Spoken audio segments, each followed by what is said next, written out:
आज का जो हमारा टॉपिक है ये एक बहुत ही इंटरेस्टिंग टॉपिक है। ये ऐसा टॉपिक है जो सिर्फ पढ़ने में ही काम नहीं आएगा, ये प्रैक्टिकली भी बहुत यूज़फुल होता है। हमारी डे टू डे लाइफ में हम लोग बहुत बार ऐसे पेमेंट्स करते हैं जो इक्वल पेमेंट्स होते हैं और रेगुलर इंटरवल्स पे होते हैं। ऐसे सभी पेमेंट्स को बोला जाता है एन्युटी। एन्युटी का मतलब है sequence of equal periodic payments. मतलब इसमें दो चीज़ें इंपॉर्टेंट होती हैं। पेमेंट इक्वल होना चाहिए, हर बार बराबर पेमेंट जाना चाहिए, और वो पीरियोडिक होना चाहिए। पीरियोडिक का मतलब वो इक्वल इंटरवल्स पर भी जाना चाहिए। तो अगर जैसे सपोज करो मैं हर महीने 2,000 रुपये किसी फंड में इन्वेस्ट कर रहा हूँ, तो वो एक तरह की एन्युटी है, क्योंकि मैं हर महीने बराबर पेमेंट दे रहा हूँ और हर महीने दे रहा हूँ, रेगुलर इंटरवल्स पे दे रहा हूँ। तो दो चीज़ें इंपॉर्टेंट है, पैसा बराबर जाना चाहिए और पीरियोडिकली जाना चाहिए, मतलब इक्वल इंटरवल्स ऑफ टाइम पर जाना चाहिए। चाहे ईएमआई हो, वो भी एक तरह की एन्युटी ही होती है। अब हम बात करें कि भाई एन्युटी ये है, लेकिन एन्युटी होती कितने तरह की है। तो ब्रॉडली अगर हम एन्युटी को डिवाइड करें, तो हम एन्युटी को डिवाइड कर सकते हैं दो अलग अलग तरीके से। मतलब इसका क्लासिफिकेशन दो अलग अलग तरीके से होता है। पहला क्लासिफिकेशन यानी कि टाइप्स जो है, वो होता है on the basis of payment term. Payment term का मतलब हुआ कि कब तक हमें पैसा देना है। तो इस बेसिस पर एक एन्युटी होती है, एन्युटी सर्टेन। सर्टेन एन्युटी का मतलब हो गया कि हमारा फिक्स टाइम होता है कि हमें इतने महीने इतने साल तक पेमेंट करना है। जैसे सपोज करो मैंने एक कार ली, वो कार मैंने ली इंस्टॉलमेंट्स में। अब जब मैंने कार ली है तो उसकी इंस्टॉलमेंट्स प्री डिफाइंड होती हैं कि भाई ये इंस्टॉलमेंट 3 साल तक चलेंगी, 4 साल तक चलेंगी, 5 साल तक चलेंगी। तो वो एक सर्टेन एन्युटी होती है कि भाई इतने टाइम के बाद ये एन्युटी यानी कि जो पीरियोडिक पेमेंट्स हैं वो खत्म हो जाएंगे। एन्युटी मतलब इक्वल पीरियोडिक पेमेंट। तो वो एन्युटी खत्म हो जाएगी कितने टाइम के बाद, एक फिक्स टाइम के बाद। दूसरी होती है कंटिंजेंट एन्युटी। कंटिंजेंट एन्युटी ये ऐसी एन्युटी है जिसका टाइम पीरियड फिक्स नहीं होता। मतलब कई बार कुछ ऐसे इवेंट्स होने वाले होते हैं जिनका टाइम फिक्स नहीं होता। तो सपोज करो एक फादर है, वो अपनी डॉटर की मैरिज के लिए पैसा इकट्ठा कर रहे हैं और वो हर महीने क्या करते हैं, 5,000 रुपये अलग करते जाते हैं कि भाई सारा पैसा जब इकट्ठा होगा तो उसकी मैरिज में काम आ जाएगा। लेकिन क्या उन फादर को पता है कि उनकी डॉटर की एज एग्जैक्ट कब होगी? ये नहीं बता सकते ना, क्योंकि मैरिज का जो टाइम है, वो मैरिज का टाइम कोई फिक्स नहीं होता कि भाई मैरिज कब होगी। मैरिज कभी भी हो सकती है, 21 साल में हो सकती है, 22 साल में हो सकती है, 24 साल में हो सकती है ना। लेकिन वो होगी, हम ये मान के चल रहे हैं। तो कंटिंजेंट एन्युटी वो होती है जिसका हमें पता है कि मोस्ट प्रोबेबली ये इवेंट अकर करेगा, लेकिन उसका टाइम एग्जैक्ट फिक्स नहीं होता हमारे पास, ये कब अकर करेगा, उसको कंटिंजेंट एन्युटी बोला जाता है। एन्युटी सर्टेन में फिक्स टाइम है, कंटिंजेंट एन्युटी में कोई फिक्स टाइम नहीं होता। इवेंट जनरली अकर होता है पर एक फिक्स टाइम नहीं है। और तीसरा होता है परपेचुअल एन्युटी। परपेचुअल एन्युटी को परपेचुटी भी कहते हैं। परपेचुअल का मीनिंग क्या होता है? देखो, परपेचुअल का मतलब होता है जो कभी खत्म नहीं हो, रुके नहीं, उसे परपेचुअल एन्युटी कहते हैं। जैसे मान लेते हैं कि एक आदमी रिटायर हुए। अब रिटायर हुए तो उन्होंने अपने बैंक में 10 लाख रुपए जमा करा दिया। अब 10 लाख रुपए का मान लेते हैं कि जो इंटरेस्ट है वो हर महीने बैंक उनको 10,000 रुपए का इंटरेस्ट देता रहता है। तो 10 लाख का अगर उन्हें हर महीने 10,000 रुपए का इंटरेस्ट मिल रहा है, तो ये कब तक मिलता रहेगा? जब तक वो 10 लाख रुपए उनका बैंक में पड़ा हुआ है, मतलब ये चलता रहेगा इन्फिनिटी तक। तो इसे कहते हैं परपेचुअल एन्युटी, जो कभी खत्म नहीं होगा। ये पैसा रेगुलरली आता रहेगा। एन्युटी का सिर्फ ये मतलब नहीं होता कि पैसा देना ही है, पर एन्युटी का मतलब रेगुलर इंटरवल पर जो पेमेंट होता है, अब वो हमारे पास आए या हमारे से जाएं, दोनों ही एन्युटी हैं। तो परपेचुअल एन्युटी में जैसे उन पर्सन ने क्या किया है कि डिसाइड कर लिया कि 10 लाख रुपए जमा करा दिए, अब हर महीने मुझे 10-10 हज़ार रुपए मिलते रहेंगे, जब तक मेरी लाइफ है तब तक मिलते रहेंगे, आगे मेरे बच्चों को मिलते रहेंगे। ये परपेचुअल एन्युटी हो गई, इन्फिनिटी तक चलेगी। फिर ये तो क्लासिफिकेशन था on the basis of payment term, मतलब एन्युटी कब तक चलने वाली है। दूसरा क्लासिफिकेशन होता है on the basis of time of payment. Time of payment का मतलब पैसा कब देना है। भाई एन्युटी में तुम्हें पैसा देना है या लेना है, वॉट एवर इट इज, उस केस में वो पैसा कब देना है, ये तुम्हें अगर पता हो तो उसके बेसिस पर हम क्लासिफिकेशन करते हैं। अब सबसे पहला जो टाइप होता है वो होता है ऑर्डिनरी एन्युटी, इसे रेगुलर एन्युटी भी कहते हैं। ऑर्डिनरी एन्युटी या रेगुलर एन्युटी में जो पेमेंट होता है वो पेमेंट किया जाता है eight the end of the term. जैसे सपोज करो मैंने एक लोन लिया है ना, मैंने एक जमीन खरीदी उसके लिए लोन लिया, अब वो लोन का मुझे ईएमआई देना है, इंस्टॉलमेंट देना है। वो इंस्टॉलमेंट कब आएगा? आज अगर लोन लिया है तो आज से तो नहीं आएगा ना, एक महीने के एंड पर आएगा। तो मंथ के एंड पर जो पैसा मुझे पे करना है उसको ऑर्डिनरी एन्युटी बोला जाएगा।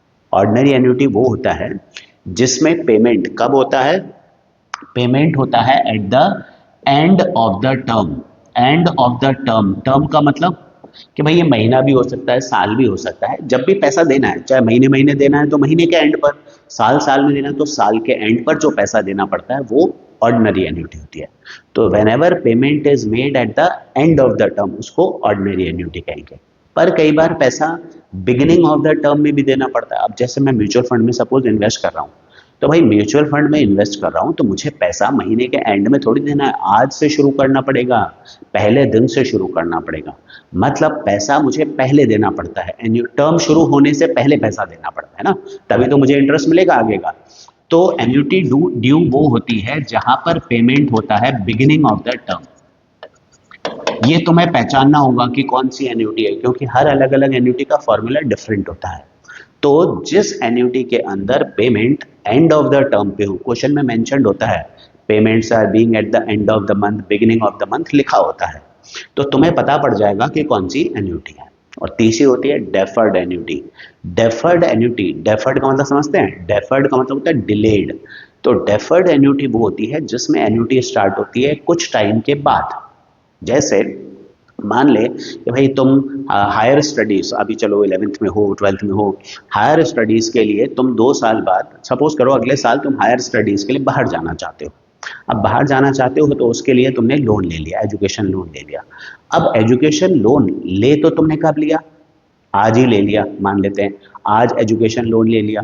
लेकिन अगर तुम आज एजुकेशन लोन लेते हो तो उसका पैसा तुम्हें आज से तो नहीं चुकाना होता। एजुकेशन लोन का पैसा कब दिया जाता है?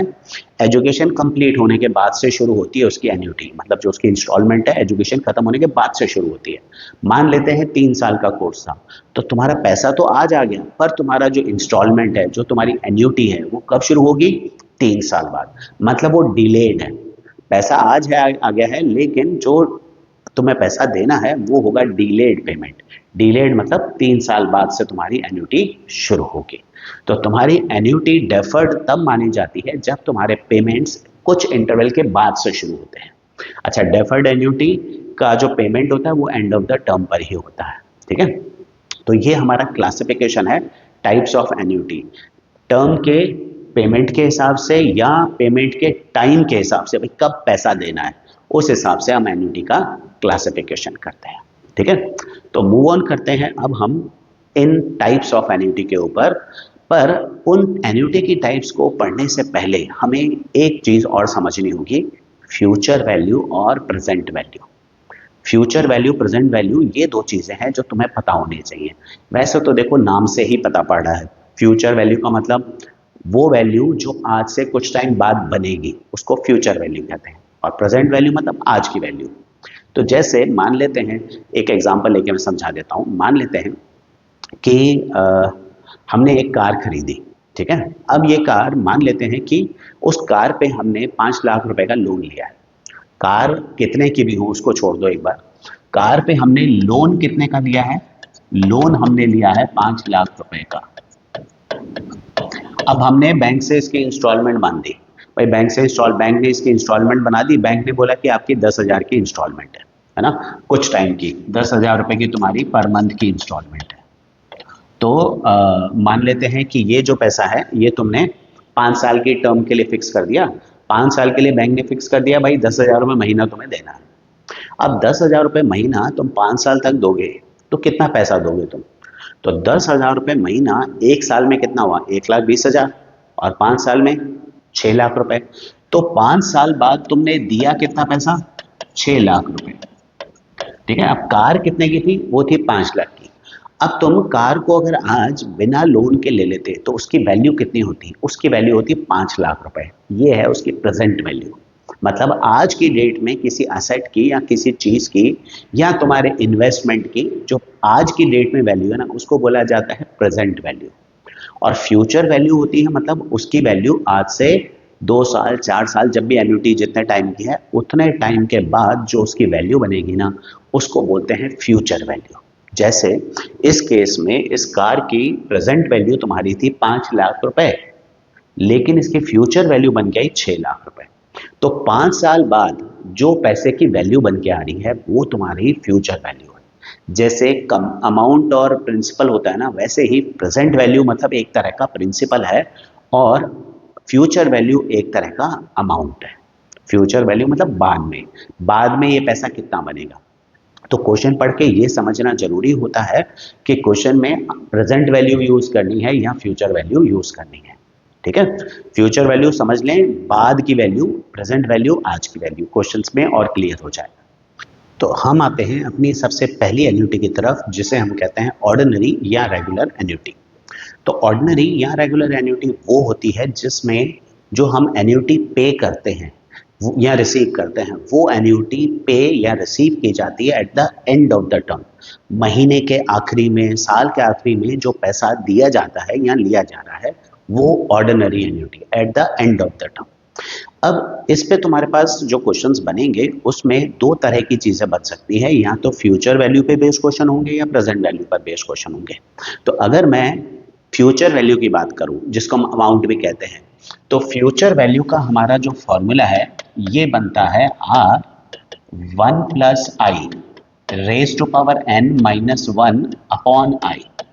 यहां पर a का मतलब है अमाउंट यानी कि फ्यूचर वैल्यू, आर का मतलब है अमाउंट ऑफ एन्युटी, मतलब जो पैसा तुम रेगुलर इंटरवल पे दे रहे हो ना, वो आर है। जैसे सपोज करो तुम्हें बोला जाए कि हर महीने हम 5,000 रुपये जमा करा रहे हैं बैंक में, तो 6 साल बाद कितना पैसा हो जाएगा?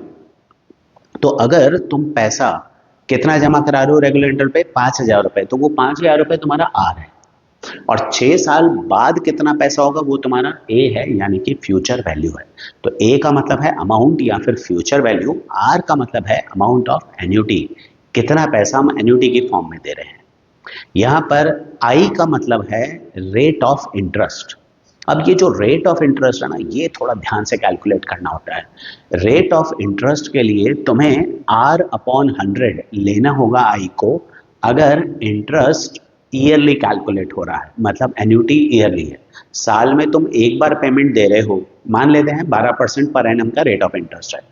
तो अगर तुम साल में एक बार पेमेंट कर रहे हो तो आई को लोगे तुम 12/100, यानी कि 0.12। आई मतलब R/100 होगा।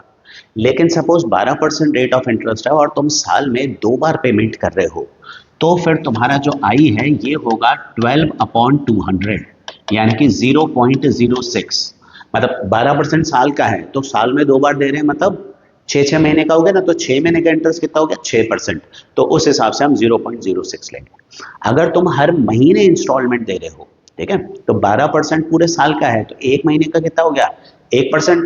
तो तुम्हारा जो आई है ये हो जाता है 12/1200, यानी कि 0.01।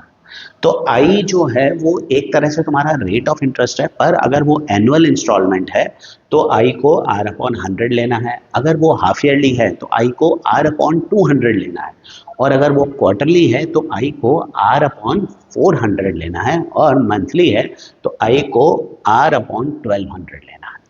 ठीक है, ये तो आई हुआ। एन, एन का मतलब है नंबर ऑफ पेमेंट्स, एन का मतलब नंबर ऑफ ईयर्स नहीं है, एन का मतलब नंबर ऑफ पेमेंट्स है।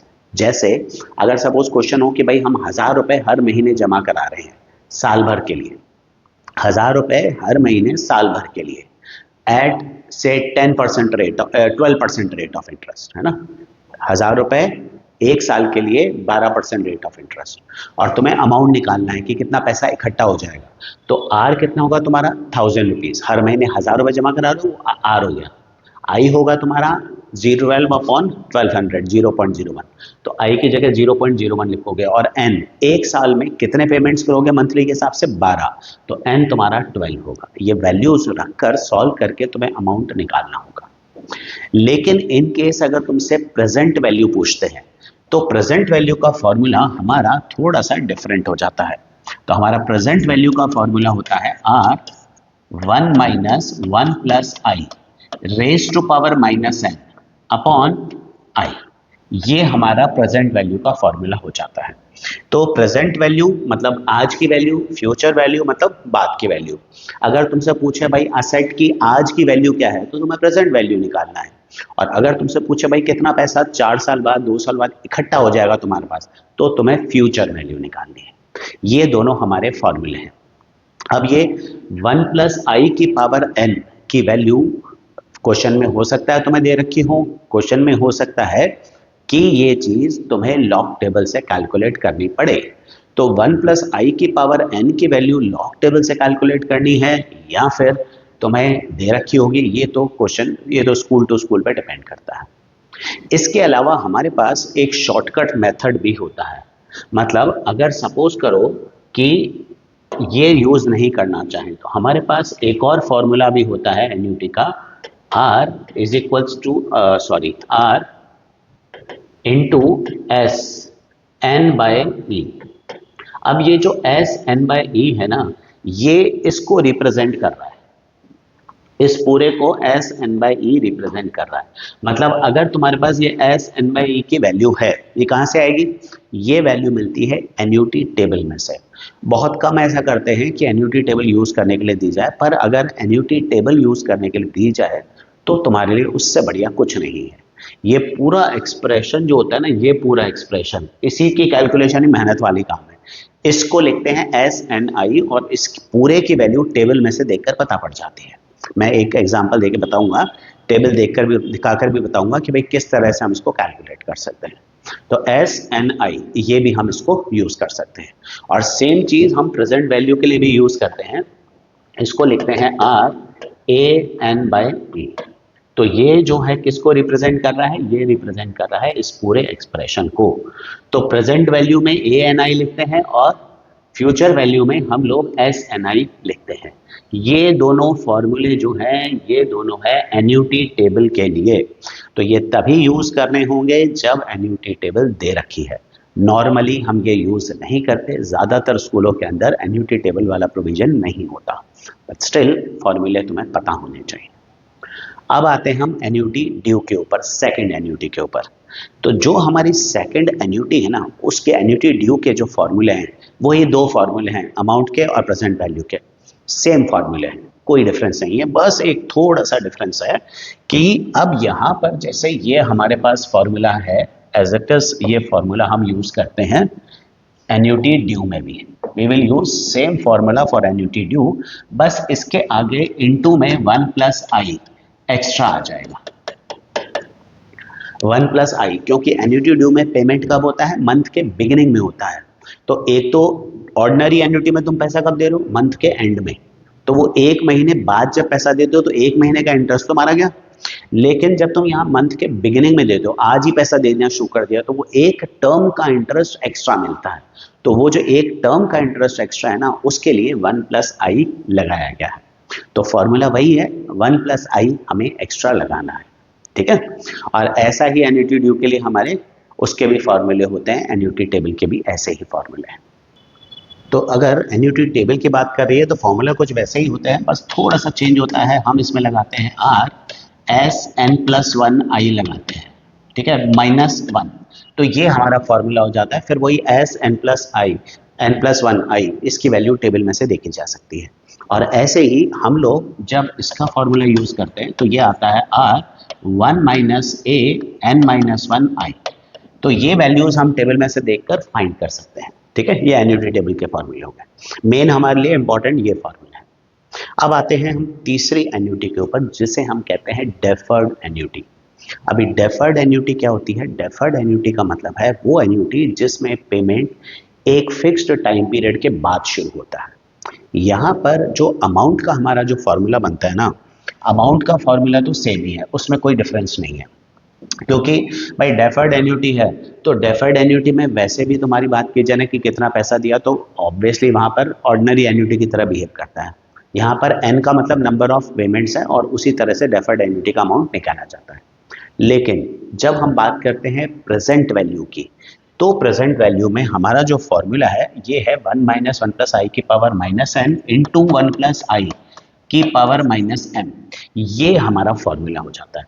यहाँ पर हमारे पास n का मतलब है नंबर ऑफ पेमेंट्स डन और m का मतलब है नंबर ऑफ नॉन पेमेंट्स। अब नंबर ऑफ नॉन पेमेंट्स क्या है कि भाई जैसे सपोज करो तुमने आज लोन ले लिया है ना 1 लाख रुपए का, इसमें प्रेजेंट वैल्यू ज्यादा काम आती है। तो तुमने आज 1 लाख रुपए का लोन ले लिया पर उसकी इंस्टॉलमेंट शुरू होगी, ये मान लेते हैं 2 साल बाद। ठीक है, 2 साल बाद इंस्टॉलमेंट शुरू होगी और तुम्हें उस 2 साल के बाद 3 साल तक तुम्हें पेमेंट करना है, मंथली है। तो मतलब वी प्रेजेंट वैल्यू लोन जो लिया है ना तुमने आज वो उसका वी है। तो आज सपोज करो तुमने लोन लिया 1 लाख रुपए का, तो वी यानी कि प्रेजेंट वैल्यू तुम्हारी है 1 लाख रुपए। ठीक है, अब इस केस में एन, एन का मतलब है कितने पेमेंट्स किए। अब 2 साल बाद पेमेंट करना शुरू करोगे तो तुमने कितने टाइम तक पेमेंट नहीं किए, 2 साल तक पेमेंट नहीं किए, तो कितने पेमेंट्स तुम्हारे अनपेड हैं 24, तो एम तो हुआ 24 जितने नहीं हुए।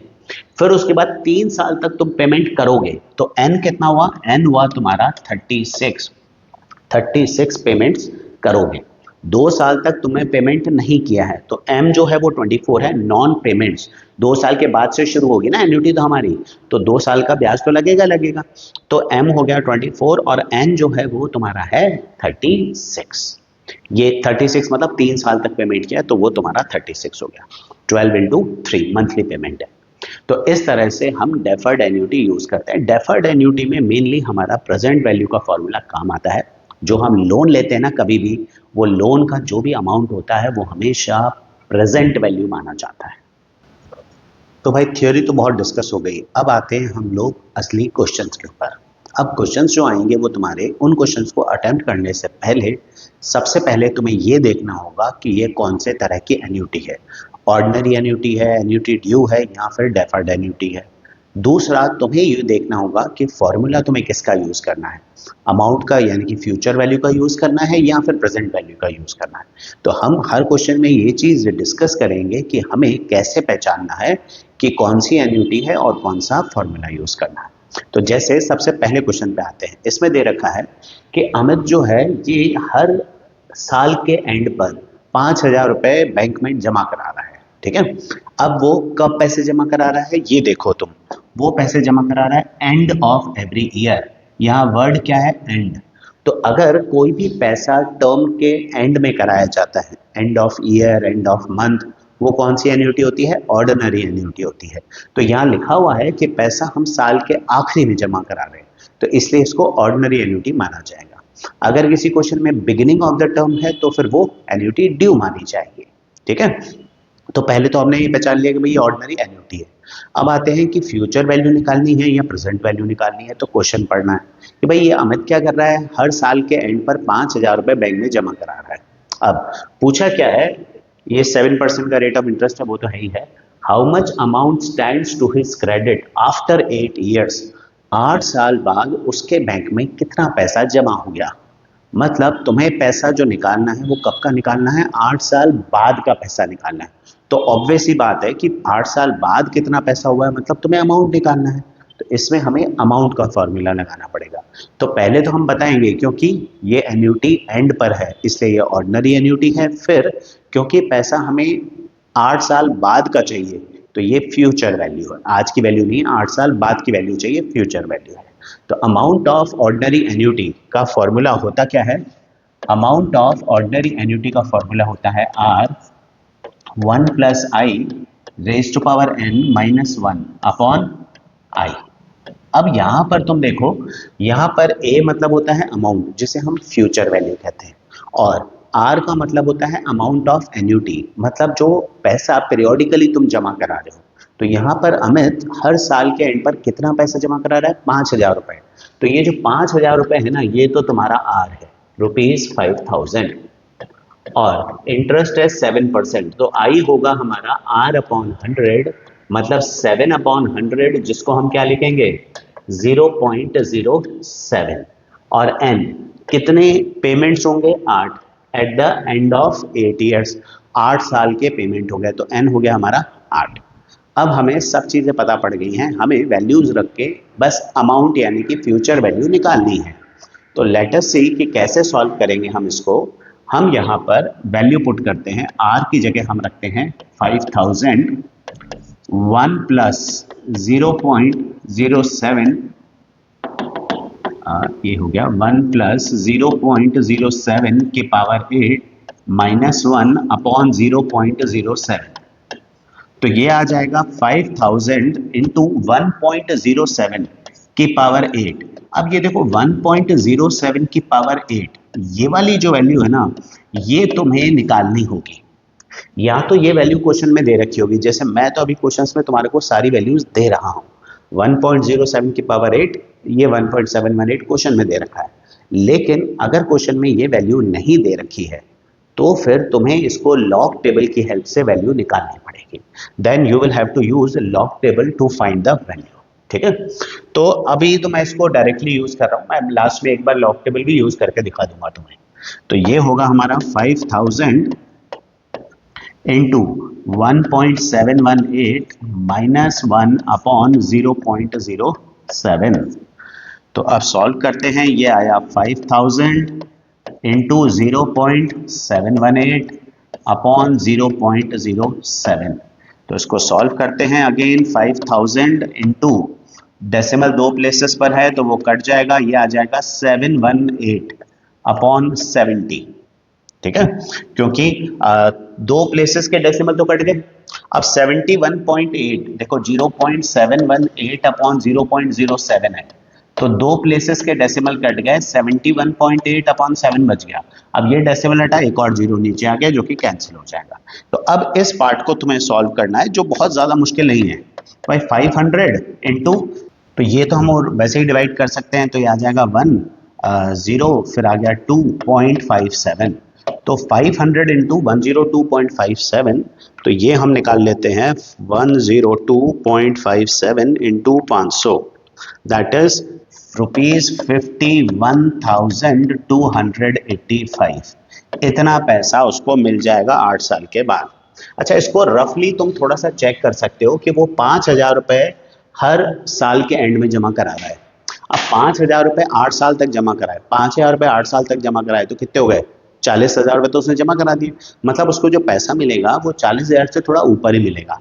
कितना मिलेगा वो तुम्हें एग्जैक्ट कैलकुलेट करना है। तो इनकेस अगर तुम्हारा आंसर 40,000 से कम आ रहा है या बहुत ही ज्यादा आ गया है, 70-80,000 90,000 आ गया, तो तुम्हें थोड़ा सा उसको चेक कर लेना चाहिए कि वो पॉसिबली गलत होगा।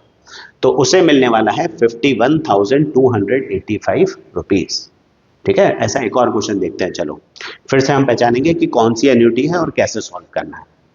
तो इसमें देखो, इसमें दे रखा है कि आस्था 2,000 रुपए eight the end of every month एक फंड में डिपॉजिट करा रही है। तो हर महीने जो पैसा वो जमा करा रही है वो कितना है 2,000 रुपए। तो तुम्हारा आर कितना हुआ, आर हुआ ₹2000। ठीक है, विच delivers return eight 12% per annum. अब रेट ऑफ इंटरेस्ट क्या है तुम्हारी 12%, लेकिन ये 12% है पर एनम। हम पैसा कब जमा करा रहे हैं, हर मंथ के एंड पर। तो हमारा जो आई होगा वो होगा R/1200।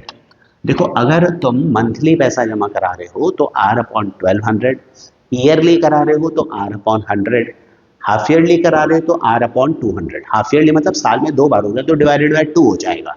अगर मंथली है तो डिवाइडेड बाय 12, ये एक्स्ट्रा हो जाएगा हमारे पास। तो 12% ऐसे भी समझ लो कि 12% पूरे साल का इंटरेस्ट है।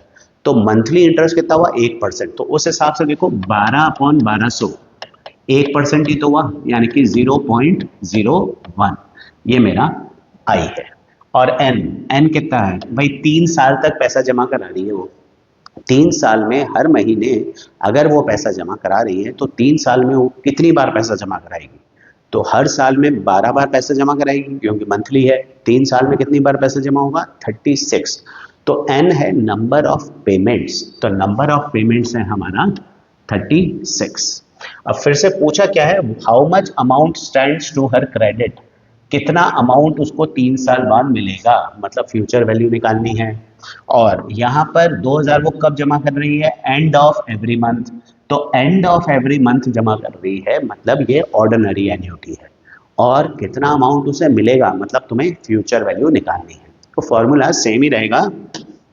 अमाउंट का फॉर्मूला हमारा आर 1 + i⁻1 - 1 अपॉन i।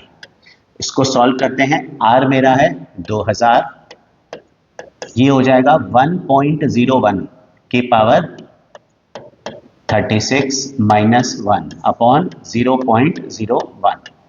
तो 1.01 की पावर 36 कितनी हुई, ये दे रखी है क्वेश्चन में 1.43। तो ये हो जाएगा 2000, 1.43 - 1, तो 1.43 - 1 अपॉन 0.01। तो ये सॉल्व करके आता है 2000, 0.43 अपॉन 0.01, दो दो डेसिमल कट गए, 43 बच गया। तो बढ़िया क्वेश्चन हो गया हमारे लिए। 43 2 ज़ा 86,000, या 86,000 आज तक को मिलने वाला है 3 साल के बाद। अच्छा, आप फिर रफली चेक कर लेते हैं। 2000 रुपये हर महीने जमा करा रही है, साल के कितने जमा कराए उसने, 2000 मंथ के हिसाब से 24, साल के 24, तो 3 साल के 72,000 उसने जमा कराए हैं। विथ इंटरेस्ट उसे 86,000 मिलने वाले हैं। हाँ ठीक है, 3 साल 4 साल का इंटरेस्ट इतना ही होगा हमारा 12% के हिसाब से। तो इस तरह से हम लोग इसके कैलकुलेशंस कर सकते हैं। ठीक है, ये तो बात हुई ऑर्डिनरी एन्युटी की। अब क्वेश्चन जरूरी तो नहीं है हमेशा ऐसा ही होगा। अब इसमें देखो, ये क्वेश्चन में दे रखा है कि Sushma deposits ₹1000 in the beginning. Sushma कब जमा करा रही है 1000 रुपए, देखो यहां पर लिखा है in the beginning of every half year, beginning of every half year. तो beginning of every half year मतलब ये एन्युटी ड्यू हो गई। ऑर्डिनरी एन्युटी में पैसा कब होता है, टर्म के एंड पर, और एन्युटी ड्यू में पैसा डिपॉजिट होता है टर्म की बिगिनिंग पर। तो ये टर्म की बिगिनिंग पर पैसा डिपॉजिट हो रहा है, मतलब ये एन्युटी ड्यू है। तो हमारा आर यानी कि जो अमाउंट हम हर बार जमा कराएंगे वो कितना है, ₹1000। आई होगा हमारा R/200, क्योंकि अब हाफ ईयर पे पैसा जमा हो रहा है तो R/200 लेना है। एनुअल है तो R/100, हाफ ईयरली है तो R/200 एंड सो ऑन। तो हाफ ईयरली के हिसाब से आई होगा R/200, रेट ऑफ इंटरेस्ट है 9%, तो 9/200 ये आता है 0.045। और एन कितना है, 4 साल की बात हो रही है, तो हर 6 महीने में पैसा जमा कर रहे हो, तो 4 साल में तुम कितने इंस्टॉलमेंट्स दोगे, 8 दे दोगे, तो एन आ जाएगा मेरा 8। तो ये मेरे पास वैल्यूज आ गई। अब मैं अमाउंट यानी कि फ्यूचर वैल्यू का फॉर्मूला अगर यूज करूं तो वो ऐसा ही था, सेम वही फॉर्मूला है जो ऑर्डिनरी का है, बस इंटू 1 + i एक्स्ट्रा आएगा। ठीक है, ध्यान रखना, सेम वही फॉर्मूला है जो ऑर्डिनरी एन्युटी का है, फर्क क्या है, सिर्फ ये 1 + i एक्स्ट्रा है। ठीक है, तो ये r कितना है मेरा 1000, 1 + i की पावर n, तो 1.045 की पावर 8, 4 साल में 8 इंस्टॉलमेंट, -1/0.045 इंटू 1 + i, तो 1 + 0.045। तो ये सॉल्व करते हैं 1000 इंटू 1.055 की पावर 8, 1.422 -1/0.045 इंटू 1.045। तो इसको सॉल्व करते हैं, ये आ गया 1000 इंटू 0.422/0.045 इंटू 1.045। ये तो डेसिमल से डेसिमल हमारे कट गए, है ना। तो देखो 0.045, 0.045, तीन तीन डेसिमल ये कट गए और ये 3 इसके साथ कट जाएंगे। तो मेरे पास बच जाएगा 422/45 इंटू 1045। भाई 0.422 इंटू 1000 ये बच गया, और इनके तो डेसिमल कट गया। अब इसको तुम्हें सॉल्व करना है ना, तो मैं इसको अभी कैलकुलेटर सॉल्व कर लेता हूँ। 422 इंटू 1045 डिवाइडेड बाय 45, तो ये मेरा आंसर निकल के आता है 9799 रुपीस। ₹9799.7 इतना निकल के आ रहा है। ठीक है, ये तो काफ़ी कम हो गया ना। ठीक है, सही है। तो हम चेक करते हैं इसको, मेरे को लग रहा है काफ़ी कम हो गया, पर नहीं, ये देखा जाए तो वो कितना जमा करा रही है भाई, 1,000 रुपये 6 महीने में जमा करा रही है। तो 4 साल में उसने कितने कराए, 8,000 ही तो कराए हैं। 1,000 रुपये कितने डिपॉजिट कराए हैं, हर 6 महीने में, साल में 2,000। तो फिर 4 साल में उसने 8,000 ही कराए थे। अमाउंट तुम्हारा 9799 आ रहा है, तो इट इज़ ओके। मतलब करीब करीब 9,800 रुपये उसको मिल जाएंगे eight the end of 4 years. ठीक है, तो ये बात हुई। अब ये कौन सी एन्युटी है, एन्युटी ड्यू है। ठीक है, लेकिन तीनों ही क्वेश्चन में हमने फ्यूचर वैल्यू निकाली। क्यों? क्योंकि तुमसे पूछा गया था पैसा कब का, 4 साल बाद, 8 साल बाद। 4 साल 8 साल बाद का पैसा तो ऑब्वियस ही बात है ना, फ्यूचर वैल्यू हुई, ये प्रेजेंट वैल्यू थोड़ी हो सकती है। तो अब एक नेक्स्ट क्वेश्चन को देखते हैं। इसमें दे रखा है कि Jatin is paying ₹1200 eight the end of every month. And of every month, तो एंड ऑफ एवरी मंथ मतलब कौन सी एन्युटी है, ऑर्डिनरी एन्युटी है। और आर कितना है, आर है 1,200 रुपए। ठीक है, एंड ऑफ एवरी मंथ है। और वो कह रहा है कि rate of interest charge is 15% per annum. अब इस बार जतिन पैसा जमा नहीं करा रहा है अपने इन्वेस्टमेंट के लिए, पर इस बार जतिन लोन का रीपेमेंट कर रहा है। ठीक है, उसने एक लोन लिया था, उस लोन का पैसा वो चुका रहा है। अब क्वेश्चन ये है कि भाई पहले तो ये देख लेते हैं आर, आई और एन कितना है ना, बाद में देख लेंगे बाकी चीजें। आर कितना है, हर महीने की इंस्टॉलमेंट कितनी आ रही है उसकी, 1,200 रुपए, तो आर तो हो गया 1,200 रुपए। अब क्योंकि ये हर महीने की है, तो आई होगा तुम्हारा आर अपॉन 1,200, यानी कि 15/1,200। ये आएगा 0.0125। ठीक है, 15/12 को डिवाइड करोगे 1.25 आ रहा है, 1.25/100, 0.0125। और एन कितना है भाई, 3 साल बाद की बात हो रही है, तो 3 साल में महीने के हिसाब से कितने इंस्टॉलमेंट हो गए, 36, तो एन हो गया 36। अब इस क्वेश्चन को ध्यान से देखो। इस क्वेश्चन में बोला है कि जतिन ने एक लोन लिया था, वो लोन वो चुका रहा है इंस्टॉलमेंट्स में, जिसकी इंस्टॉलमेंट 1,200 रुपए पर मंथ आ रही है। अब तुम्हें बताना है कि how much loan he has taken. अब देखो, जो लोन जब हम लेते हैं ना, तो लोन का जो अमाउंट होता है वो एन्युटी की प्रेजेंट वैल्यू होती है। क्योंकि जब तुम कोई लोन लेते हो ना, तो लोन लेते समय जो पैसा तुम ले रहे हो बैंक से, वो पैसा तुम्हें आज ही मिल जाता है। भाई जैसे मैंने एक कार खरीदी, अब वो कार है 5 लाख रुपए की। 5 लाख रुपए की कार है, मतलब अगर मैं उस पर लोन लेता हूँ, तो 5 लाख रुपए उस कार की प्रेजेंट वैल्यू है, आज की वैल्यू है, 4 साल बाद की वैल्यू नहीं है, आज की वैल्यू है। तो लोन का जो पैसा होता है ना, जितना लोन हम लेते हैं, लोन का अमाउंट, वो लोन का अमाउंट हमेशा प्रेजेंट वैल्यू होती है, क्योंकि वो पैसा आज ही आ गया है। तो ये चीज इंपॉर्टेंट ध्यान रखना। तो इसका मतलब ये प्रेजेंट वैल्यू का क्वेश्चन हो गया। तो पहली चीज, ये कौन सी एन्युटी है, ऑर्डिनरी एन्युटी है। दूसरा, इसमें प्रेजेंट वैल्यू निकालनी है, फ्यूचर वैल्यू नहीं निकालनी। तुमसे पूछा गया है उसने कितना लोन लिया है, तो कितना लोन लिया है, लोन मतलब आज उसको ऑलरेडी मिल चुका है, लोन का पैसा मतलब प्रेजेंट वैल्यू। तो प्रेजेंट वैल्यू का फॉर्मूला यूज करते हैं, P is equals to R, P या V कुछ भी लिख सकते हैं, 1 - 1 + I की पावर -n अपॉन I।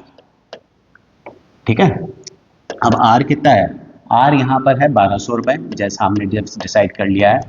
1 - 1.0125 की पावर -36 चाहिए, है ना। अब इस क्वेश्चन के अंदर 1.0125 की पावर 36 दे रखी है, ये हो गया थोड़ा सा प्रॉब्लम वाला काम। तो अब कैसे करें हम इसको सॉल्व, है ना। ये तो पता पड़ गया कि हमें प्रेजेंट वैल्यू लगानी है, लेकिन वैल्यू किसकी चाहिए, 1.0125 की पावर -36 की चाहिए। अगर 1.0125 की पावर -36 की वैल्यू दे रखी होती, तो मैं एज इट इज यूज कर लेता यहाँ पर, लेकिन वो नहीं दे रखी है। तो मैं क्या करूंगा, मैं इसको लिखूंगा 1,200 अपॉन 0.0125, इसको तो अलग कर देते हैं। इसको मैं लिखूंगा 1 - 1.0125 की पावर 36। ये मेहनत वाला काम तुम्हें तभी करना है जब वैल्यू तुम्हें उल्टी दे रखी हो। ठीक है, तो 1.0, देखो सिंपल सी चीज है, तुम्हें पता है ना, x की पावर -1 को 1/x लिख सकते हो, तो 1 पॉइंट, ये तो चलो बाहर आ गया, और 1.0125 की पावर माइनस 30 इसको 1 अपॉन ये लिख दिया। अब वैल्यू पुट कर दो, तो ये आएगा मेरे पास 1200 अपॉन 0.0125, 1 माइनस 1 अपॉन 1.564।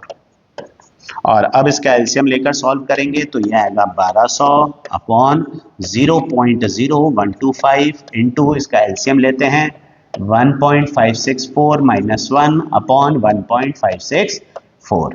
अब इसको सॉल्व कर लो और ये तुम्हारा आंसर आ जाएगा 1200 इंटू 0.564 अपॉन 1.564 अपॉन 0.0125, ये। और अब इसको सॉल्व करो, ये डेसिमल तो कट जाएंगे, मैं अभी तुम्हारे लिए इसको सॉल्व कर देता हूँ कैलकुलेटर से। तो 1200 into 564 divided by 1564 again divided by 0.0125, तो ये आ रहा है अप्रोक्सीमेटली ₹34618.9 आ रहा है, तो रफली 34,619 रुपीज़। तो उसने 34,619 रुपीज़ का लोन लिया है, ये हमारा प्रेजेंट वैल्यू निकल के आ रहा है। तो ध्यान रखेंगे कि लोन का जो अमाउंट है, लोन का जो अमाउंट है वो हमेशा प्रेजेंट वैल्यू होता है। मतलब कोई भी ऐसा क्वेश्चन आ जाए कि भाई मैंने एक कार ली है लोन पर, तो जितने की कार है, मतलब या जितना भी लोन लिया है उस कार के ऊपर, वो लोन का अमाउंट जो है ना उसको प्रेजेंट वैल्यू लेना है, फ्यूचर वैल्यू की तरह ट्रीट नहीं करना है। तो बढ़ते हैं नेक्स्ट क्वेश्चन की तरफ, जिसमें तुम्हें दे रखा है कि a company is saving eight the end of every month, and of every month, again ordinary annuity. वैसे भी ऑर्डिनरी एन्युटी सबसे इंपॉर्टेंट है, मैं उसी के ज्यादा क्वेश्चंस करवा रहा हूँ। At the end of every month to accumulate ₹5 lakh at the end of 10 years. अब ये क्वेश्चन थोड़ा सा अलग है। इस क्वेश्चन में तुमसे पूछा है कि भाई एक कंपनी है, उसे हर महीने कुछ पैसा जमा कराना है जिससे वो 10 साल बाद 5 लाख रुपए इकट्ठे कर सके। उसको ये 5 लाख रुपए कब इकट्ठे करने हैं? आज से 10 साल बाद। तो 5 लाख रुपए तुम्हें पहले ये पहचानना पड़ेगा कि अमाउंट है, मतलब फ्यूचर वैल्यू है या प्रेजेंट वैल्यू है। तो तुम देखो 5 लाख रुपए कंपनी को कब चाहिए? आज से 10 साल बाद चाहिए। तो 10 साल बाद अगर कंपनी को 5 लाख रुपए चाहिए, मतलब ये 5 लाख रुपए फ्यूचर वैल्यू है। 10 साल बाद जो पैसा चाहिए, आज अगर मुझे पैसा चाहिए होगा ना 5 लाख, तो वो प्रेजेंट वैल्यू होगी, लेकिन 10 साल बाद पैसा चाहिए तो वो 5 लाख रुपए फ्यूचर वैल्यू होगी। तो ये 5 लाख रुपए फ्यूचर वैल्यू है। अब इस क्वेश्चन के अंदर ये 5 लाख रुपए जो है ना, ये है हमारा अमाउंट, और तुमसे पूछा है हर महीने कितना पैसा सेव करें जिससे ये 5 लाख रुपए इकट्ठा हो जाए। तो आर तो तुम्हें निकालना है भाई, हर महीने यानी कि जो पीरियोडिक पेमेंट है आर, वो तुम्हें निकालना है, दैट इज आर। और रेट ऑफ इंटरेस्ट 6% है, तो आई आएगा 6 अपॉन 1200, यानी कि 0.005 आ जाएगा। और एन, अब यहां बात हो रही है 10 साल बाद की, तो क्योंकि तुम हर महीने पैसा जमा कराओगे तो एन कितना हो जाएगा? 120। अब यहां पर हम बात करें कि इसकी बात कर रहे थे हम लोग कि अमाउंट का फॉर्मूला होता है are 1 plus i raise to power n minus 1 upon i. तो अमाउंट मेरा है 5 लाख रुपए, आर ये मुझे निकालना है 1 प्लस आई, आई यहाँ पर है 0.005, तो 1.005 की पावर n मेरा 120 है, माइनस 1 अपॉन 0.005। तो इसको मैं सॉल्व करता हूँ, ये तो 5 लाख रुपए इधर है ही, आर ये हो जाएगा मेरे पास, इसकी वैल्यू क्या है? 1.819, तो 1.819 माइनस 1 0.819 अपॉन 0.005। तो ये डेसिमल तो कट गए हमारे, बराबर प्लेसेस पर है। तो मेरा जो अमाउंट निकल के आएगा 5 लाख इंटू 5 अपॉन 819, ये मेरा आर निकल के आएगा। तो अब मैं इसको डिवाइड कर लेता हूं, ये हो गया मेरा 5 लाख इंटू 5 25 लाख, तो 25 लाख डिवाइडेड बाय 819, ये निकल के आता है 3052 रुपीज। तो रुपीज 3052.5, इतना पैसा हर महीने हमें जमा कराना पड़ेगा। तो अगर हम हर महीने 3052.5 जमा कराते हैं तो हम 5 लाख रुपए इकट्ठा कर पाएंगे। कब? आज से 10 साल बाद। तो अब ये क्वेश्चन थोड़ा सा अलग था कि हमें अमाउंट दे रखा था, अमाउंट ऑफ एन्युटी यानी कि आर निकालना था। ऐसा ही एक थोड़ा सा फिर से और डिफरेंट क्वेश्चन देखते हैं। हमें दे रखा है कि अंजलि जो है वो एक 6 लाख रुपए का लोन ले रही है, 6 लाख रुपए का लोन ले रही है अपनी कार लेने के लिए, और बैंक उससे 9% इंटरेस्ट चार्ज करता है। ठीक है, तो अब यहां पर तुम्हें देखना है कि ये 6 लाख रुपए तुम्हारी क्या है, प्रेजेंट वैल्यू है या फ्यूचर वैल्यू है। तो 6 लाख रुपए का जब वो लोन ले रही है तो वो 6 लाख रुपए से आज ही मिल जाएगा, मतलब वो उस कार की प्रेजेंट वैल्यू है। 6 लाख रुपए उसे इकट्ठा नहीं करना 10 साल बाद। जैसे पिछले क्वेश्चन के अंदर 6 लाख रुपए 5 लाख रुपए कंपनी को इकट्ठा कब करना था, वो पैसा कंपनी को चाहिए था 10 साल बाद, तो 10 साल बाद 5 लाख रुपए चाहिए थे, इसलिए वो फ्यूचर वैल्यू थी। और यहाँ 6 लाख रुपए हम आज ही ले लेंगे बैंक से, तो ये इसकी प्रेजेंट वैल्यू है। तो ये ध्यान रखें कि ये इसकी प्रेजेंट वैल्यू है। बाकी मोर और लेस क्वेश्चन उसी तरह का है। और पेमेंट कब होगा, एंड पे या फिर बिगिनिंग पे, तो वो एंड ही दे रखा है कि payment is made at the and, तो ये ऑर्डिनरी एन्युटी है। ऑर्डिनरी एन्युटी है तो इस बार लेकिन मैं प्रेजेंट वैल्यू का फॉर्मूला लगाऊंगा। भले ऑर्डिनरी एन्युटी है लेकिन 6 लाख रुपए प्रेजेंट वैल्यू है, तो प्रेजेंट वैल्यू का फॉर्मूला होता है आर 1 माइनस 1 प्लस आई की power minus n upon i into 1 plus i. तो अब इसको सॉल्व करते हैं। प्रेजेंट वैल्यू मेरी है 6 लाख रुपए, आर मुझे निकालना है 1 माइनस 1.0075। अब 75 क्यों, क्योंकि आई जो होगा वो होगा मेरा आर अपॉन 1200, तो 9 अपॉन 1200, इसको सॉल्व करेंगे 0.0075 की पावर माइनस 36। 3 साल में 36 इंस्टॉलमेंट जाएंगे, 12 इंटू 3 अपॉन 0.0075, और आगे आएगा मेरे पास 1.0075। तो इसको सॉल्व करेंगे 6 लाख ना इंटू 0.0075 अपॉन 1.0075 इंटू ये आएगा 1 माइनस 0.7641, 1 माइनस 0.7641। तो ये अब सॉल्व करके मेरा अमाउंट बनेगा, ये बनेगा आर। तो इसको सॉल्व करते हैं, आर आएगा मेरे पास, डेसिमल से डेसिमल कट गया, ये हो गया 6 lakh into 75 upon 10075 into 1 minus 0.7641, तो 0.2359।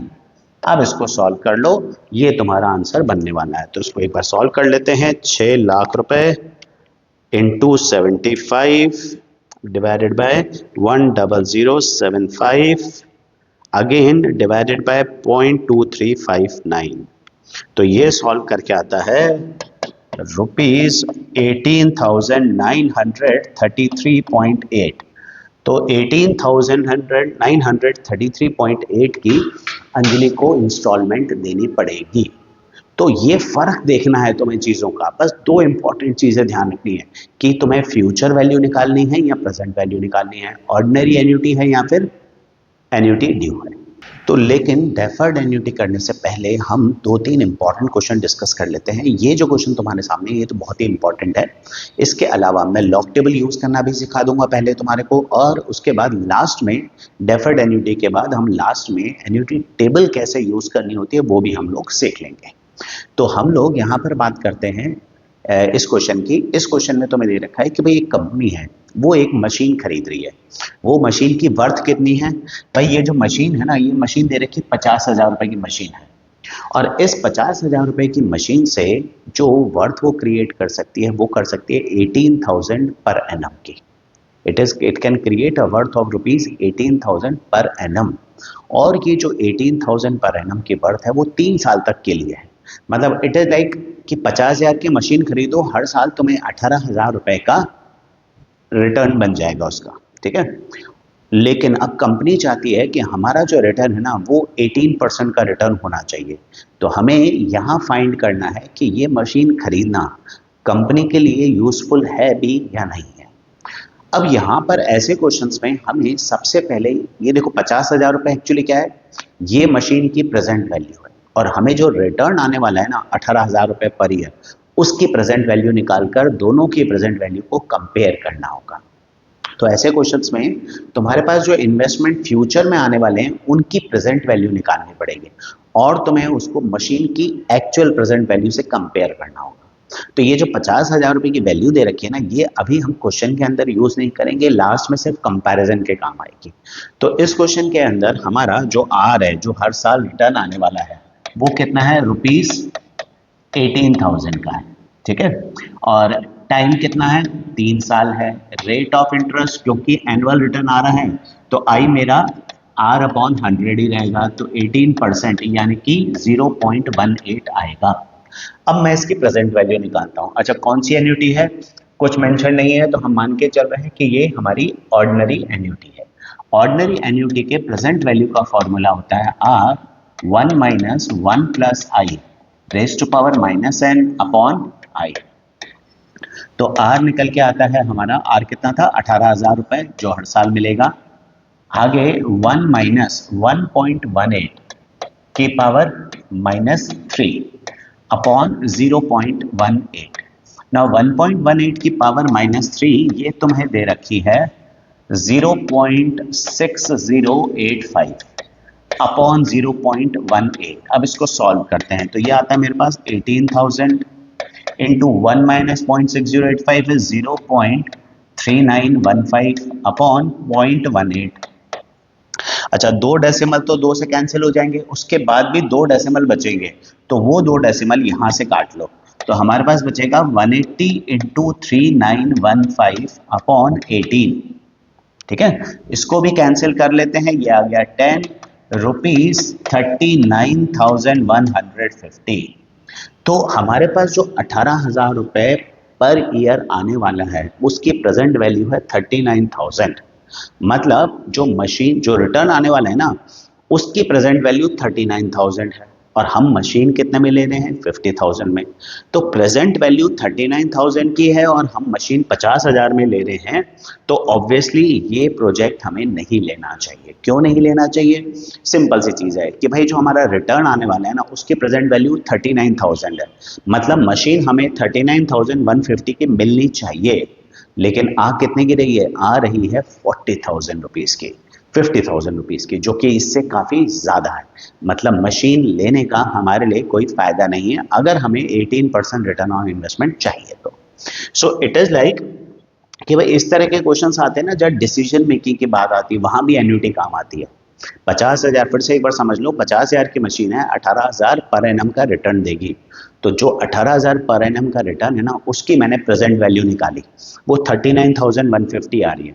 अभी 39,150 उस रिटर्न की प्रेजेंट वैल्यू है, मतलब 18% के हिसाब से मशीन की वैल्यू 39,150 होनी चाहिए। लेकिन मशीन एक्चुअल में मिल कितने की रही है, 50,000 की, महंगी है, तो हमें ये नहीं लेनी चाहिए मशीन, हमें ये मशीन छोड़ देनी चाहिए। This project is not worth investing. अब आगे चलते हैं, हम लोग देखते हैं लॉग टेबल कैसे यूज की जाती है।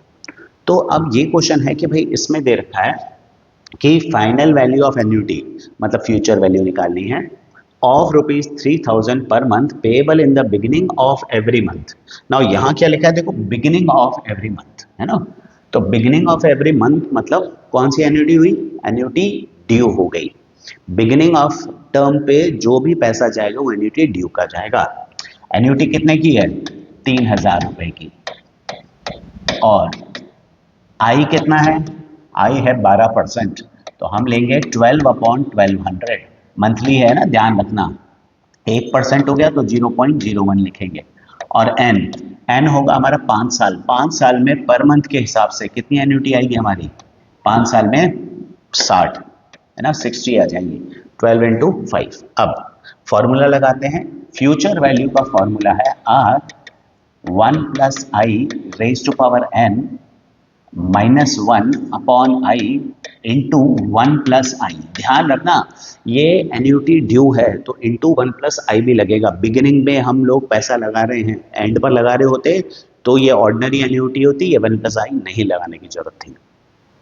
तो वैल्यू पुट करते हैं, आर कितना है, आर है हमारा 3,000, 1 प्लस आई की पावर n, तो 1 प्लस आई 1.01 की पावर 60 -1 अपॉन 0.01 इंटू 1.01, 1 प्लस 0.01।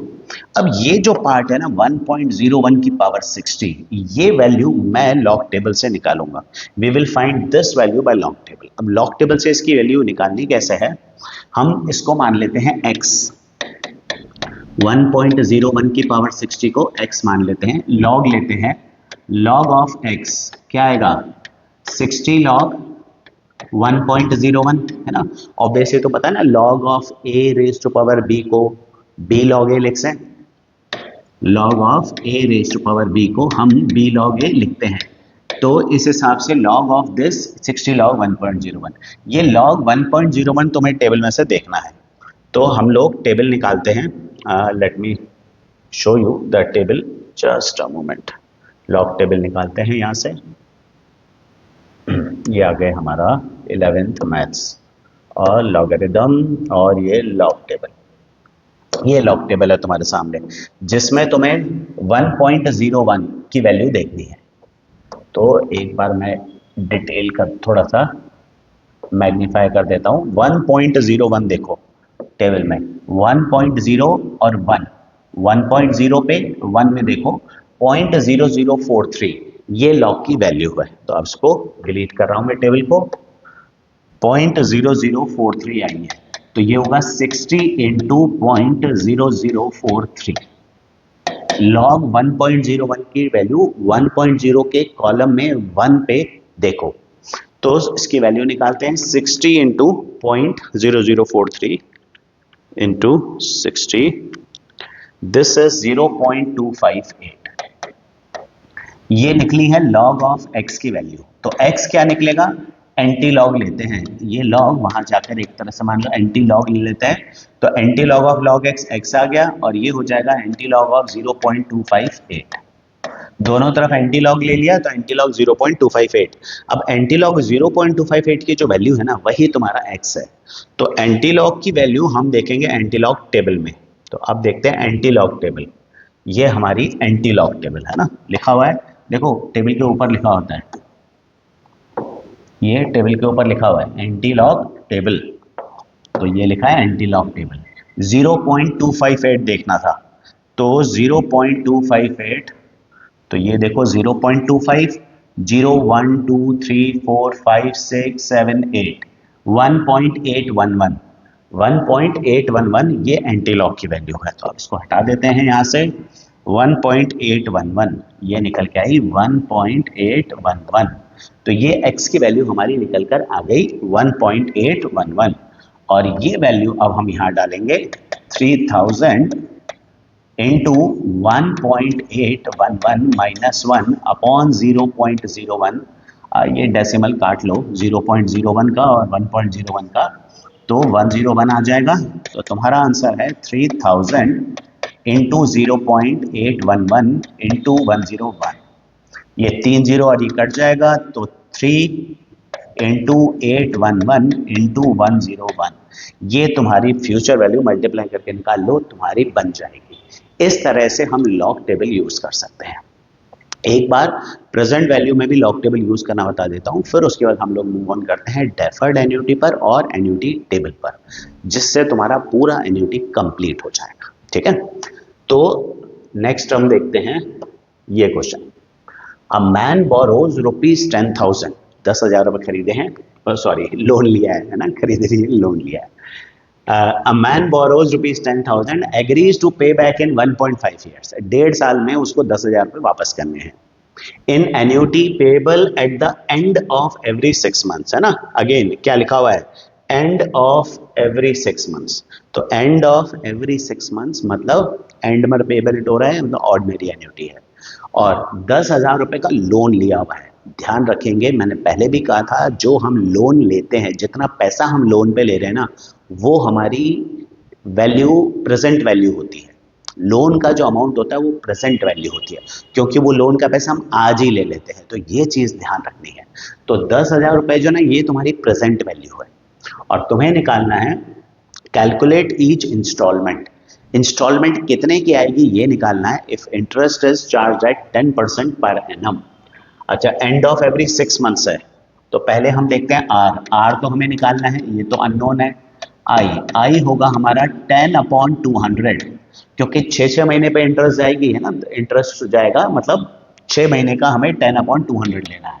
तो 5% मतलब 0.05, और एन, अब 1.5 साल में 6 महीने की कितनी इंस्टॉलमेंट जाएगी भाई, हर 6 महीने में एक इंस्टॉलमेंट जा रही है, तो 1.5 साल में जाएंगी 3 इंस्टॉलमेंट, तो तुम्हारा एन होगा 1.5 इंटू 2, यानी कि 3 हाफ ईयर, 3 हाफ ईयर। और क्या बचा, गिवन वैल्यू 10,000, 10,000 तुम्हारी प्रेजेंट वैल्यू है। प्रेजेंट वैल्यू को वी और पी दोनों से रिप्रेजेंट करते हैं, तो तुम्हारी मर्जी है कैसे भी यूज करो। अब मैं प्रेजेंट वैल्यू का फॉर्मूला देखूं तो वो होता है आर 1 - 1 + आई की पावर -n अपॉन आई, है ना, ये प्रेजेंट वैल्यू का फॉर्मूला है। लेकिन अब लॉग टेबल यूज करने में थोड़ा सा तुम्हें ध्यान देना पड़ेगा, क्योंकि 1 + i की पावर नेगेटिव है, वहां लॉग टेबल में थोड़ी गड़बड़ होने के चांसेस होते हैं, तो इसको ढंग से करना।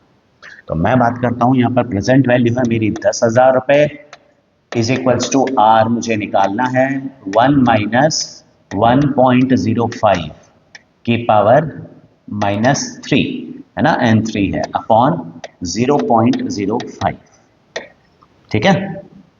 अच्छा, 0.05 को यहाँ ले जाते हैं हम, तो ये हो जाएगा 10,000 इंटू 0.05, 500 आ जाएगा, इज इक्वल्स टू आर 1 - 1.05 की पावर -3। अच्छा, अगर लॉग टेबल मैंने नहीं बोली होती तो 1.05 की पावर -3 की वैल्यू क्वेश्चन में तुम्हें दे रखी होती तो तुम सीधा वैल्यू डालते, सॉल्व करते, तुम्हारी इंस्टॉलमेंट आ जाती। अब ये 1.05 की पावर -3, इसकी वैल्यू हम लोग निकालते हैं लॉग टेबल से। तो पिछली बार की तरह पहले मैं इसको x मानूंगा और फिर मैं log ले लूंगा, तो log ऑफ x क्या आएगा, -3 इंटू लॉग 1.05। अब ये log 1.05 की वैल्यू हम लोग लॉग टेबल में से देखते हैं। तो ये लॉग टेबल है हमारी, उसको मैग्नीफाई करते हैं, 1.05 की वैल्यू चाहिए, है ना, तो 1.05 देखो, 1.0 और ये 5 का कॉलम 0.0212, तो 0.0212 ये हमारी वैल्यू है।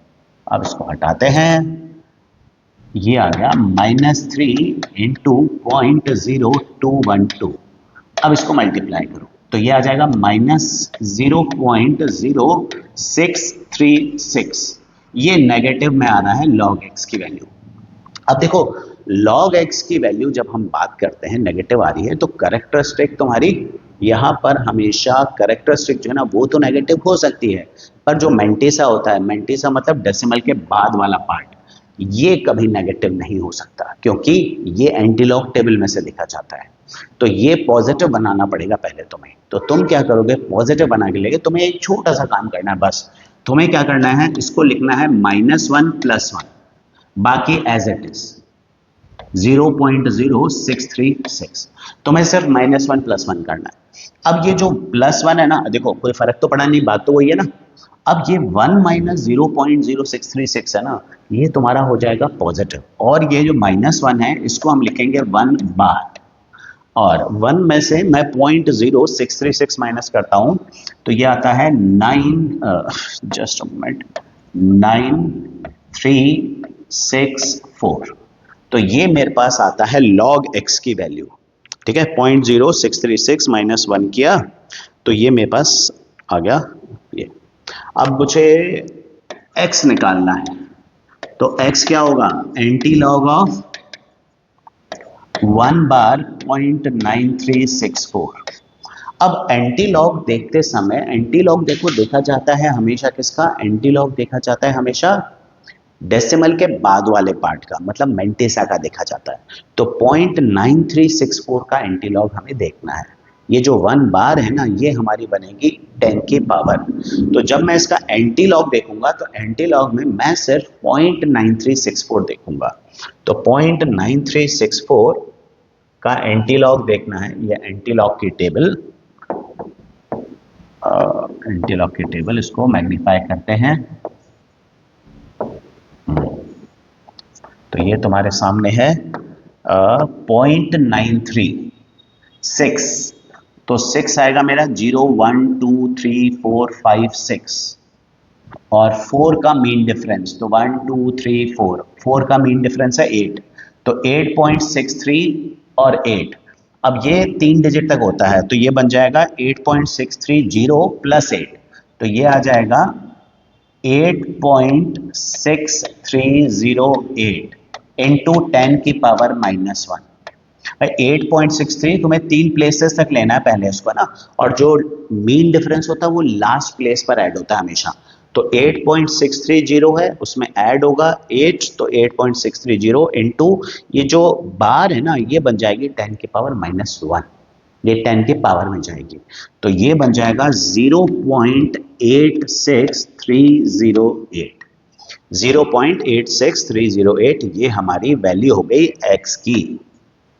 तो अब इसको यूज करेंगे तो ये आ जाएगा 500 is equals to R 1 minus 0.86308, और इसको अब माइनस करके जाकर डिवाइड करो, तुम्हारी आर की वैल्यू आ जाएगी। तो अगर लॉग टेबल तुम्हें यूज करने के लिए बोलते हैं, नॉर्मली स्कूल वाले लॉग टेबल देंगे नहीं यूज करने के लिए, क्यों नहीं देंगे? क्योंकि स्कूल वालों को फिर लॉग टेबल सप्लाई करनी पड़ती है। तो हाँ, ये काम कर सकते हैं कि लॉग की वैल्यू तुम्हारे को साथ में ब्रैकेट्स में दे दे, दिस इज पॉसिबल। बाकी अदरवाइज तुम्हें लॉग टेबल जनरली यूज करवाते नहीं है, बट स्टिल एक आइडिया होना चाहिए, यू नेवर नो कि किसके स्कूल में कौन सा किस तरह का क्वेश्चन बन रहा है। ठीक है, तो यहाँ पर हम लोग आ गए इस चीज के ऊपर कि भाई लॉग टेबल कैसे यूज करनी है, ये भी हमने सीख लिया। अब आते हैं हम इसके लास्ट टाइप ऑफ क्वेश्चन पे, जो कि है हमारे पास डेफर्ड एन्युटी। अब डेफर्ड एन्युटी जैसा हमने पहले डिस्कस किया था कि डेफर्ड एन्युटी में हमारे कुछ साल तक पेमेंट नहीं होता है, उसके बाद से पेमेंट होना शुरू होता है। जैसे इस क्वेश्चन के अंदर हमें यहाँ पर वैल्यू दे रखी है, find present value of sequence of annual payments. ठीक है, first being made at the end of 5th year, मतलब पहला इंस्टॉलमेंट कब जाएगा? 5th ईयर के एंड पर, मतलब पहले 4 साल तक तुमने कोई पेमेंट नहीं किया है। ठीक है, और फिर last being paid eight the end of 12th year, last कब जा रहा है? 12th ईयर के एंड पर, मतलब तुमने 5th ईयर से लेकर 12th ईयर तक तुमने पेमेंट किया है, पहले 4 साल पेमेंट नहीं किया है। ठीक है, तो अब हम पहले सॉल्व करते हैं भाई। आर कितना है? ₹10,000, और एंड ऑफ 5th ईयर तो एम। अब हमने जब फॉर्मूला डिस्कस किया तो हमने कहा था एम मतलब नंबर ऑफ नॉन पेमेंट्स, तो इसमें कितने पेमेंट्स नहीं हुए? पहला पेमेंट कब दिया हमने? 5वें साल में, तो मतलब पहले 4 साल हमने पैसा नहीं दिया है, तो पहला 4 साल की जो बात है ना वो तुम्हारा एम होगा, एम मतलब 4 होगा यहाँ पर। जितने पेमेंट्स नहीं हुए हैं 5th ईयर के एंड पर, पहला पेमेंट क्या है? मतलब 5th ईयर का पेमेंट तो हो गया, 1 2 3 4 ईयर का पेमेंट नहीं हुआ है, तो M4 होगा। और N मतलब होता है नंबर ऑफ पेमेंट्स, कितने पेमेंट्स कर दिए। अब यहाँ पर N मतलब कितना है? N है हमारा 8, भाई टोटल 12 साल का पेमेंट था जिसमें हमने शुरू के 4 साल नहीं किया है, तो कितने पेमेंट्स किए हैं? हमने 8 पेमेंट्स किए हैं। और I तो एज यूजुअल R/100 है, तो 6% है, तो मतलब 0.06 होगा। अब यहाँ पर फॉर्मूला जो है हमारा डेफर्ड एन्युटी का, देखो अमाउंट का तो फॉर्मूला वही होता है डेफर्ड में जो ऑर्डिनरी एन्युटी का है, तो अमाउंट तो डेफर्ड में जनरली पूछते नहीं है तुमसे, और बात अगर पूछेंगे तो प्रेजेंट वैल्यू पूछेंगे, ये चांसेस हैं कि तुमसे प्रेजेंट वैल्यू पूछ ले। तो प्रेजेंट वैल्यू का फॉर्मूला भी कोई ज़्यादा डिफरेंट नहीं था, फॉर्मूला रेगुलर एन्युटी की तरह ही था। क्या था कि P is equals to R 1 minus 1 plus i raise to power -n upon i, ये तो था ही था, into 1 plus i raise to power -m था। तो उस हिसाब से R कितना है? 10,000, और ये हो जाता है 1 माइनस 1.06 की पावर -8, n मतलब कितने पेमेंट हुए हैं, अपॉन 0.06 एंड देन 1.06 की पावर -4। अब इसको पूरे एक्सप्रेशन को सॉल्व करोगे तो तुम्हारी प्रेजेंट वैल्यू निकल के आ जाएगी। तो अगर कोई क्वेश्चन ऐसा है जिसमें तुमसे पूछा जा रहा है कि भाई हम इस तरह से डेफर्ड एन्युटी का पेमेंट कर रहे हैं, लोन कितना आया था, तो लोन का अमाउंट मतलब प्रेजेंट वैल्यू, तो तुम्हें प्रेजेंट वैल्यू निकालनी होगी। और डेफर्ड में जनरली प्रेजेंट वैल्यू ही काम की होती है। यहाँ पर 1 प्लस आई की पावर माइनस एम और 1 प्लस आई की पावर माइनस एन दोनों चाहिए होंगी, दोनों की वैल्यू चाहिए होगी, वो वैल्यू आप पुट करोगे, नहीं दे रखी होगी तो फिर लॉग टेबल है। ठीक है, चलो अब मूव करते हैं कि एन्युटी टेबल यूज कैसे करनी है। अब एन्युटी टेबल यूज करने के लिए हमें एन्युटी टेबल देखनी आनी चाहिए। वैसे एन्युटी टेबल यूज करना ज़्यादा आसान होता है एज कंपेयर टू कैलकुलेशंस, ये बहुत इजी होता है। कैसे? जैसे सपोज करो हम बात कर रहे हैं future value of ordinary annuity की। Future value of ordinary annuity का फॉर्मूला था r 1 plus i raise to power n minus 1 upon i, और एन्युटी टेबल के लिए हम यूज करते थे S n by I.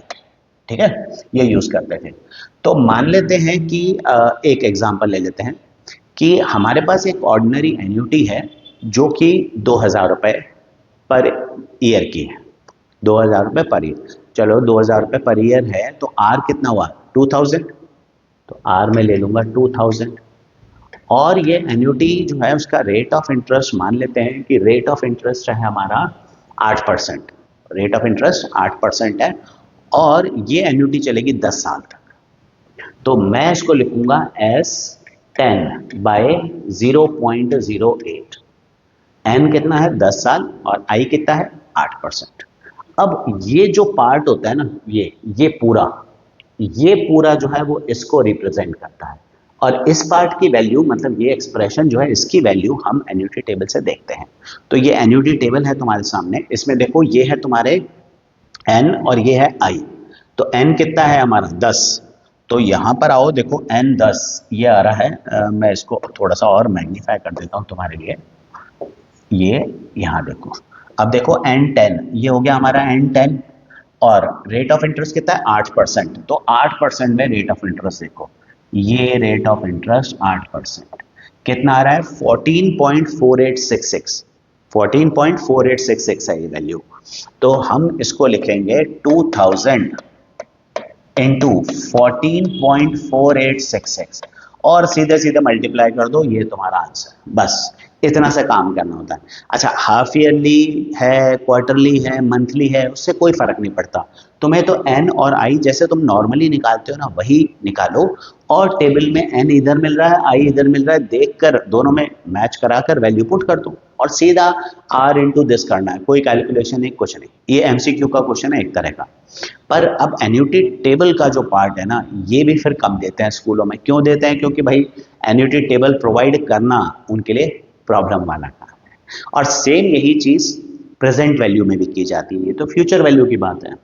Present value की बात करें तो सेम क्वेश्चन ले लेते हैं कि भाई हमारी जो 2000 रुपए की एन्युटी है वही 10 साल 8% की, उसकी प्रेजेंट वैल्यू निकालनी है। तो अब प्रेजेंट वैल्यू का जो हमारा फॉर्मूला होता है वो होता है are 1 minus 1 plus i raise to power minus n upon i, और इसको लिखते हैं हम r into a n by i. इसको प्रेजेंट वैल्यू में ए से रिप्रेजेंट करते हैं। तो यहां पर भी वही होगा, आर जैसे मेरा 2000 रुपए है, अब A N by I same उसी तरह से करना है जैसे पिछले वाले केस में किया। ठीक है, हमारे पास टाइम कितना है, एन कितना है 10, तो ये एन हो गया 10, 8% मैंने रेट ऑफ इंटरेस्ट मानी थी, ये 8%, तो 10 में 8% पे देखो तुम्हारी वैल्यू आ रही है 6.7101, तो ये 6.7101 ये तुम्हारी प्रेजेंट वैल्यू निकल के आ जाएगी। तो एन्युटी टेबल यूज करना still is much more easier. ठीक है, तो आई होप कि ये चैप्टर पूरा अब तुम्हारे सामने क्लियर हो चुका होगा। मैंने तीनों तरह की एन्युटी डिस्कस करी है, ऑर्डिनरी एन्युटी, एन्युटी ड्यू और डेफर्ड एन्युटी, और सबके फ्यूचर वैल्यू और प्रेजेंट वैल्यू दोनों के क्वेश्चन हम लोगों ने यहाँ पर डिस्कस किए हैं। अब एन्युटी की पूरी एक बार प्रैक्टिस करो, और फिर उसके बाद कमेंट्स में ज़रूर बताना कि how do you like the video, और ये भी बता दो कि नेक्स्ट वीडियो किस चीज़ पर मुझे डालना चाहिए। मिलते हैं अगले वीडियो के।